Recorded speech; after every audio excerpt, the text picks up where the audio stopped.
काका, आशू आणि शिवा सुटतील ना? हो म्हणजे माझी देवाकडे एवढीच प्रार्थना आहे, माझा भाऊ सुखरूप घरी येऊ देत. हा, आता कीर्ती एवढं चांगलं बोलतीये म्हटल्यानंतर कीर्ती तुझी प्रार्थना ऐकली आहे देवाने. आशू आणि शिवा बाहेर आलेत, जामीन मंजूर झालाय त्यांना. काय?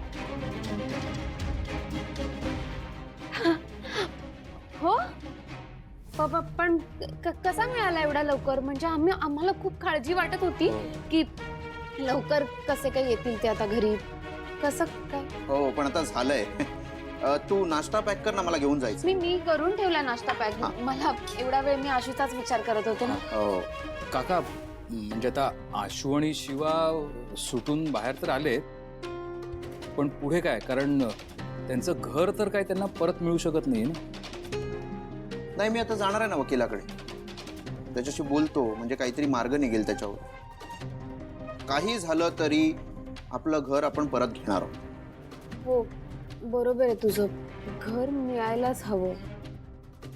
कारण शिवाची आजी, आई अशा घराशिवाय राहणार कुठे ना?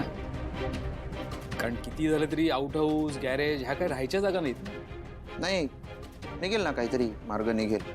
झालं ते वाईटच झालंय म्हणा, पण होईल काहीतरी. बरोबर काका, माणूस म्हणून आपण हा विचार करूच, पण मला काही खरं वाटत नाहीये. म्हणजे त्यांच्या साईडहून ही केस वीकच आहे ना. मला नाही वाटत घर मिळेल. म्हणजे मला असं वाटतंय.